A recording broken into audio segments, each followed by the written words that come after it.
Welcome back po mga ka-Fish Cook, at ngayon ituturo ko sa inyo paano magluto ng pancit canton with pork and hipon. Ito na po yung mga pangunahing sangkap ng ating pancit canton: baboy, carrots, baguio beans, repolyo or cabbage, tingang daga or black fungus, bell pepper, siling makupa, at yung ating sibuyas at bawang. Ito naman yung ating hipon, tinanggalan ko ng ulo at i-blend. At yung sabaw nito mamaya aking sasalain at ihalo para sa sabaw ng ating pansit. Mag-prepare lang tayo ng 2 buong bawang, tapos ito tatadtarin at ihalo natin dito sa ating baboy. Pakukuluan natin ito sa Sprite. Yan na po yung ating kaldero. Lagyan natin yung bawang, ilagay na natin yung ating Sprite, tansyahin na natin yung dami, yung kung hanggang saan lang yung ating pork. Maglalagay din tayo ng pamintang dahon, pamintang laurel,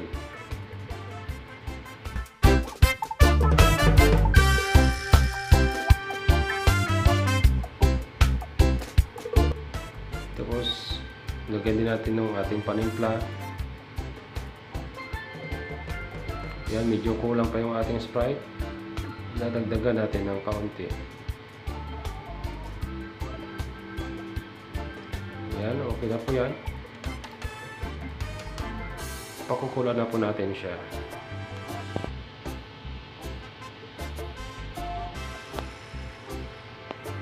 Hinahayaan na natin siyang kumulo, ganyan.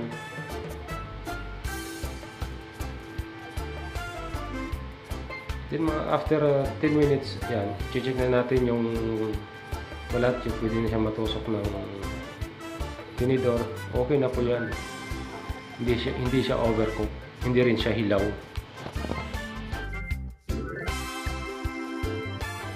Tapos itong ating black fungus, yan, lagyan natin siya ng mainit na tubig, ibababad natin siya para magiging fresh na po yung kanyang itsura. Ayan. Then after 5 minutes din po, i-drain din natin siya. Ayan.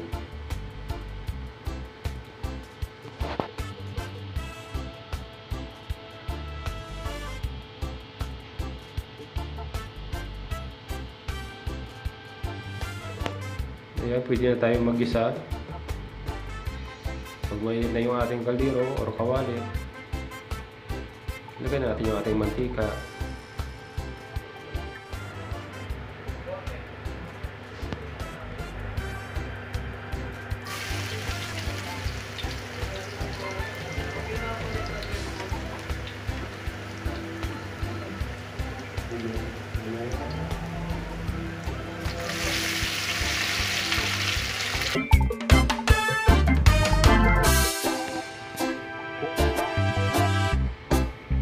Ayan, hayaan lang muna natin ng ganyan. Maya-maya haluin na natin yan.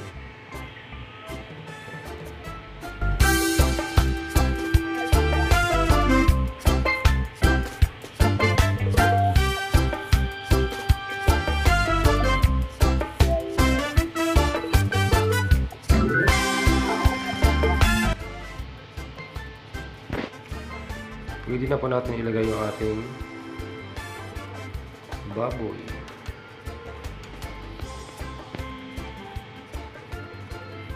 Dahil luto na yung ating baboy, hindi na siya kailangang patagalin pa. Pwede na natin ilagay yung ating hipon. Then haluin siya ng ganyan.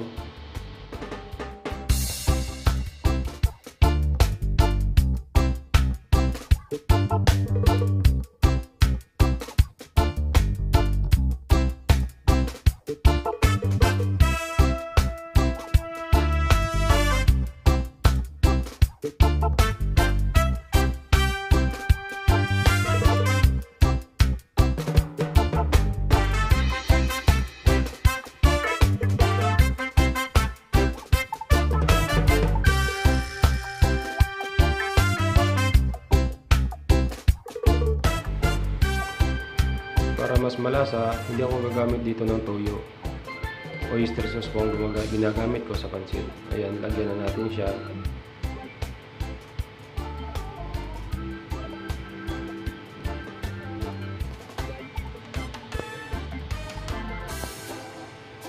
Halo-haloin lang natin ng konti para mag-balance po yung lasa sa lahat ng baboy at hipon.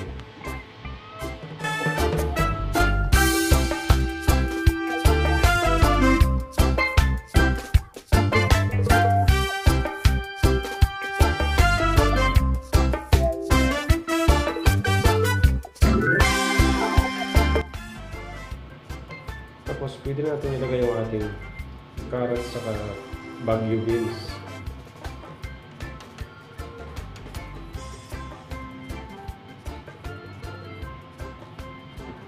Tapos halo-haloin na natin.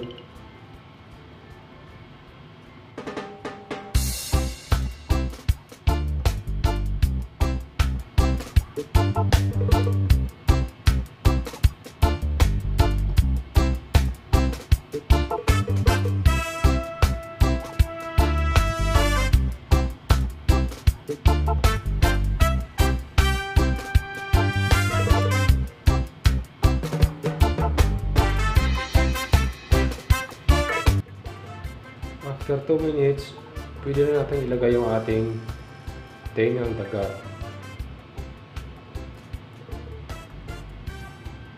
Or yung black fungus nga. Tapos yung ating bell pepper.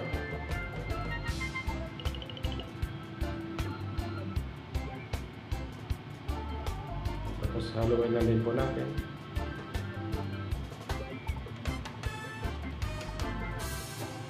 Hindi masyadong makita dahil makuso.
Then after 1.5 minutes,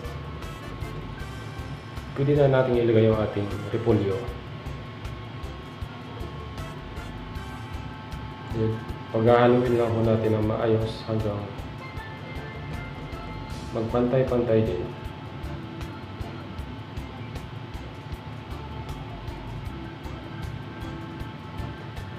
Ayan, halo kay ubi po tayo mga ka-fish ko.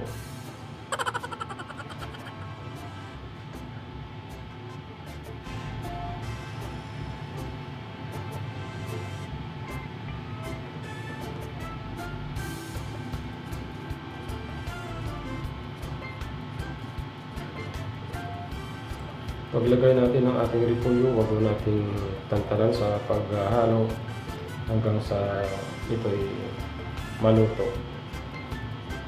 Kasi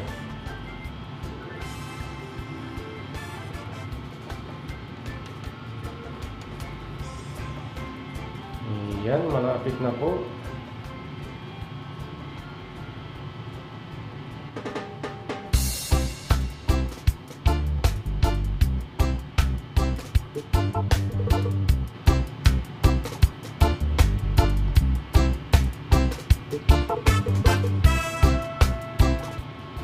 Kung sa ukay-ukay, pahinalukay, binaluskay. Mas pwede na natin iahon yung ating gulay. Ayan na siya, sinipirit ko na. Ito yung natira. Yan. Lagyan na natin siya ng sabaw. Tapos yung ating binlend na ulo ng hipon kanina, yung kanyang sabaw, ilalagay na po natin. Ayan. Kasama nung natirang sabaw sa pinagpakuluan nating baboy. Ayan. Ayan, kitang-kita. Tapos yung ating tirang oyster sauce, yun na rin yung ating pampalasa dito. After natin mailagay yung ating oyster sauce, tikman natin yung sabaw. Kung medyo matabang sa ating panlasa, dadagdag tayo ng patis. Pero medyo tabangan lang po natin kasi yung ating pansit ay may lasa na. So doon tayo mag-finalize ng tikim pagka yung ating pansit ay malapit ng maluto.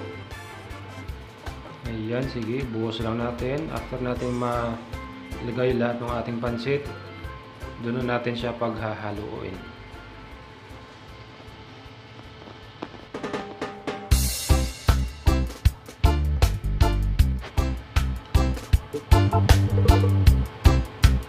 Ayan, haluin na po natin.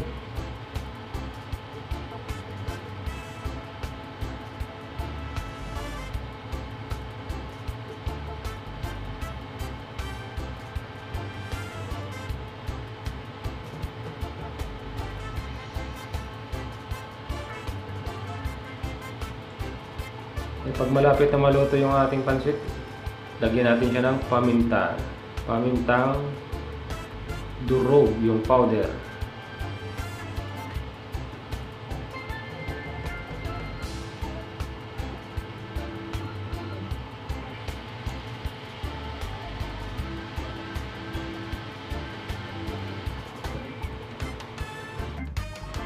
Pwede natin ilagay yung ating sibuyas dahon.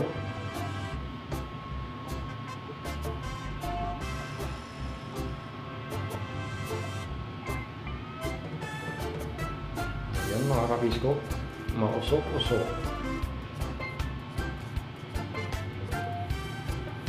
Tapos, lagyan natin ng kaunting cooking oil. Yung ginamit ko dito is para medyo healthy naman, olive oil. Haluin lang. Ayan lang. Ayan. Halo na natin yung ating gulay. Pagsama-samahin na natin at hahaluin.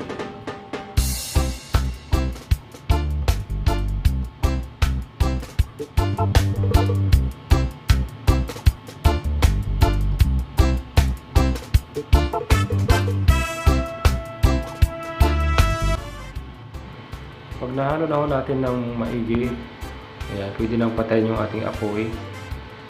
Tapos, ready to serve na.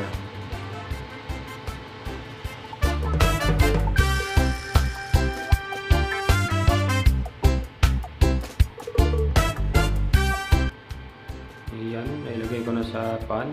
Tapos, magtatoppings tayo ng ating mga gulay para medyo maganda rin naman tingnan.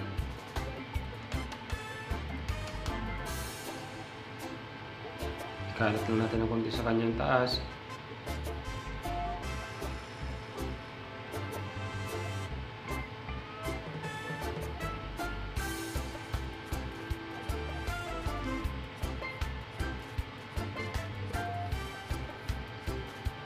Tapos lagay na natin yung ating hipon.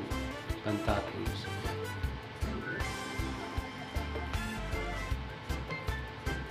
Kaya bago maubos ang pansit, ubos na ang hipon.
after taking, pwede nang lantakan yung ating pansit.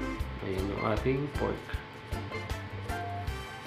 At mag-party-party na. DJ Jisan Hinotia Remix.